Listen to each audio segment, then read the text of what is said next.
갈기늑대. 합성은 아니고요. 실제로 존재하는 개과에 속하는 다리가 긴 동물입니다. 비율로 보면 저보다 롱다리예요. 금빛 원숭이. 중국의 3대 동물로 유명하며 서유기에 등장하는 손오공의 모티브가 되었다고 합니다. 티벳 모래여우. 네. 아니, 이 티벳 쪽에 수행하는 분들이 많잖아요. 그래서 그런지 얘도 뭔가를 좀 깨달은 표정 아닌가요? 얼굴에 무념무상 이렇게 써 있어요. 오마이갓! 아무튼 진정을 하고 지금 소개해드린 동물들은요 모두 다 실존하는 아이들입니다. 자, 이렇게 특이한 녀석들, 앞으로 얘들은 어떻게 될까요? 개체 수가 확 늘어가지고 우리가 무덤덤하게 받아들일 날이 올까요? 아니면 계속 특이캐로 남아있다가 어느 순간 멸종을 할까요? 생명의 진화에 대해서 알아보면요, 처음에는 이렇듯이 요상한 것이라고 생각할 만한 생물들을 많이 만날 수가 있습니다. 그러다가 우리한테 당연한 모습으로 받아들여진 동물도 있어요. 예를 들면은 기린을 설명할 수 있을 것 같아요. 지금은 얘 동물원에 가면은 그냥 볼 수 있고 사람들이 보통 기린이라는 동물에 대해서 잘 알고 있잖아요. 그래서 얘를 딱 보면은 헉! 저거 뭐임? 이런 반응 안 해요. 하지만 이 동물이 세상에 처음 나타났을 때는 어땠을까요? 자연계에서는 이 환경의 변화 등 다양한 요인 그리고 돌연변이로 인해서 새로운 변종이 생겨납니다. 이 이상한 신종들은요 대개는 살아남지를 못합니다. 아마 사라져버리고 마는 일이 굉장히 많을 거예요. 그런데 그 이상한 생명이 견고하게 뿌리를 내려서 보통의 생명체로 그냥 정착을 해버리는 경우가 있습니다. 그중 하나가 기린인 것이죠. 이는 오늘 이야기를 나누려는 주제인 콘텐츠 산업에도 그대로 적용할 수가 있습니다. 즉, 새로운 히트작은 요상한 것들 중에서 생겨난다는 것.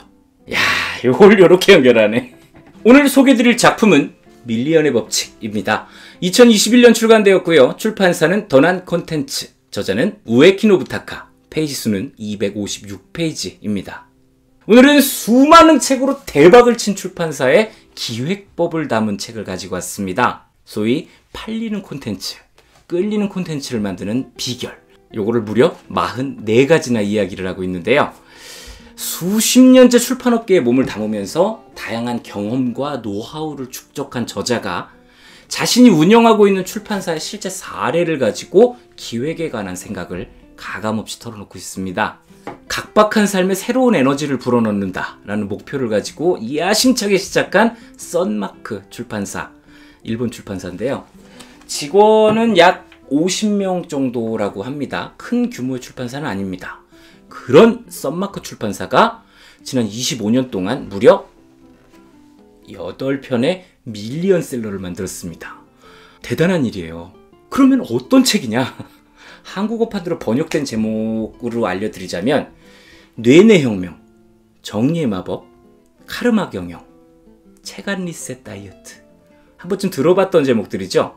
이 100만 부 이상 판매가 된 책들을 번역해서 들어왔으니까 우리나라에서도 자연스럽게 주목받게 되던 작품들이겠죠. 아직 밀리언에 대한 체감이 좀 덜 되죠? 그러면은 이 밀리언셀러라는 것이 어느 정도 규모인지 조금 더 쉽게 체감을 할 수 있도록 우리나라 판매량 기준의 밀리언셀러를 한번 알아볼게요. 여러분은 우리나라 최초의 밀리언셀러가 어떤 작품인지 알고 계시나요? 네, 바로 김홍신 작가의 인간시장입니다. 1981년에 출간이 된 작품으로 출간과 동시에 10만 권을 팔아치웠고요.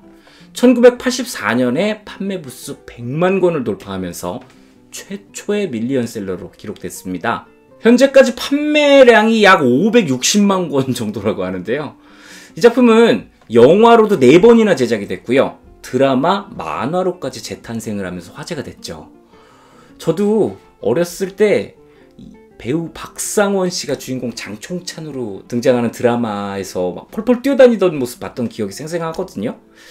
그때는 뭐 어려서 내용에는 사실 빠져들지는 못했어요. 그랬던 박상원 씨가 환갑이 넘었대요. 참. 그러고 보니까 저도 앞자리가 4. 네, 밀리언셀러 얘기하다 말았죠. 또 마이클 샌델의 정의란 무엇인가, 요것도 밀리언셀러예요.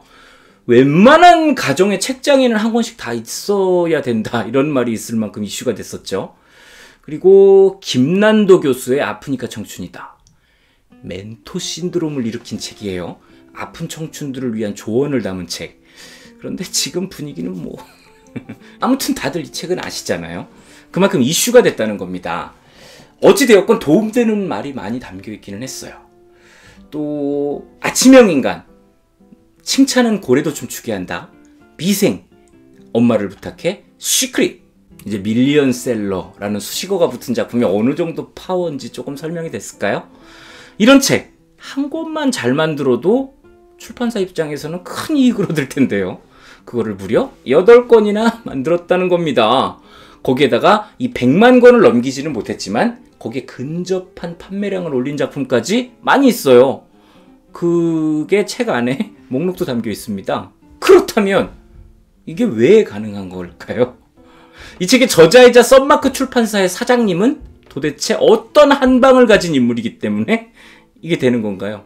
아니, 세상에 출판사가 얼마나 많은데 뭐 다른 출판사가 대충 일하는 것도 아니고 다들 열심히 최선을 다해서 책을 만들고 있는데 왜 이 출판사만 이렇게 화끈한 성적을 내는 건가요? 게다가 이 저자가 출판업에 종사를 했던 지난 25년이라는 세월 중에 대부분은요, 출판업계의 불황기였습니다. 그렇기 때문에 이 동종업계의 부러움의 대상이자 시기의 대상이 되기도 했을 거예요. 대체 어떤 특별한 비법이 있는 건가 궁금하잖아요. 맞아요. 그래서 자꾸 물어본답니다. 말해봐. 그래서 저자가 이 책에다가 그 특별한 비법을 담아서 출간했습니다. 밀리언의 법칙. 일단 결론부터 얘기하고 설명을 이어갈게요. 결국 저자가 말하고자 하는 것은 기획력입니다. 앞서서 제가 예를 들었던 우리나라 판매량 기준의 밀리언셀러들 얘기로 잠깐만 다시 돌아가 보죠. 그 작품들이 과연 그 작품 자체만으로 밀리언 파워를 낸 게 맞는 걸까요? 뭐 물론 상당한 파워를 머금고 있는 작품이라는 건 인정합니다. 그렇지만 혼자서 현재의 위치에 오르는 것, 요거는 저는 사실 인정 못하겠어요. 이들도 결국에는 기획력과의 시너지를 통해서 지금의 위치에 오른 것이죠. 정의란 무엇인가라는 책 같은 경우에는 당시에 이 독자들의 사회에 대한 불만, 불공정에 대한 분노, 이런 것들을 아주 적절하게 터치를 하면서 탄력을 받았죠. 그때 분위기를 생각해 보자고요. 뭐랄까, 이 책은 일단 보던 안 보던 일단 가지고 있어야 나는 정의로운 거다, 이런 분위기였잖아요. 기억하세요? 그리고 아프니까 청춘이다. 명문대 교수님의 멘토링, 기획력. 그러면 다른 출판사는 기획을 안 할까요? 아니죠. 해요. 근데 차이가 나는 겁니다. 이 책은 그저 한 출판사가 사용하고 있는 방법을 이야기하고 있어요. 그러니까 이렇게 해라! 요게 아니라 요렇게 했다? 라고 쓰여져 있다는 거죠. 그러니까 모두 다 저자의 경험입니다. 미래에 관한 이야기들은 저자가 추구하는 바에 대한 이야기나 뭐 앞으로의 비전 제시하는 정도, 그 정도에 그치고 대부분은 노하우와 경험입니다. 그렇다고 해서 이게 뭐 그럴싸하게 포장된 뜬구름지 없는 예쁜 그림들만 제시를 하느냐? 그것도 아니에요. 그냥 실제 자신이 출판한 책들하고 연결을 지어서 사실에 기반한 이야기들을 하고 있기 때문에 이 이야기에 대한 신뢰도가 좀 높습니다. 이거는 반대로 설명을 하자면요, 라떼로 시작해서 라떼로 끝난다. 그러면은 목차를 살펴보면서 책의 내용을 조금 더 자세히 알아보죠. 디자인은 옥빛으로 아주 단정하게 잘 만들어져 있습니다. 부제는 끌리는 기획으로 취향을 사로잡는 44가지 방법이고요. 목차를 한번 열어보면 총 4개의 장으로 구성이 되어 있는 걸 알 수 있습니다.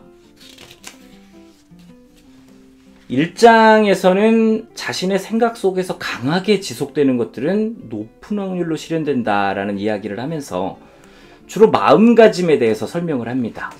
2장에서는 취향을 사로잡는 전략적인 콘텐츠 생산에 대해서 이야기를 하면서 제목이나 독자층, 타겟 이런 부분에 대해서 세세하게 짚어주는데요. 뭐야? 밀리언의 법칙은 없다? 잠깐만, 제목이랑 정반대잖아.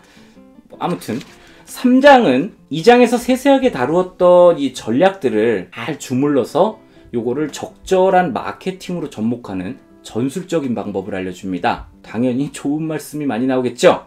우리나라에서 크게 히트를 한 작품인 칭찬은 고래도 춤추게 한다 라는 작품에 비하인드 스토리도 들어가 있습니다. 그리고 마지막 4장에서는 회사 경영을 위한 시스템 구축과 경영자의 마음가짐, 이걸 얘기하고 있어요. 또 마음가짐이 나오죠? 대충 감이 오시나요?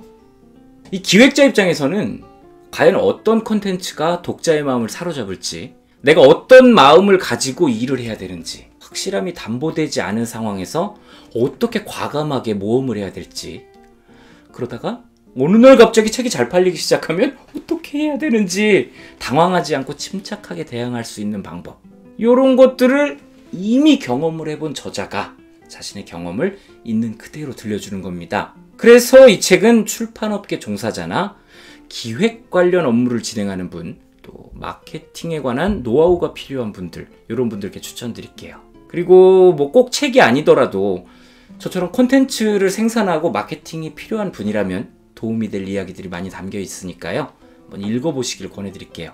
네, 여기까지가 오늘의 작품 밀리언의 법칙 리뷰였습니다. 얘 왜 내려왔니? 자, 예쁘게. 요즘에는 어떤 분야건 다들 어렵죠. 그 중에 출판 업계도 포함이 돼 있어요.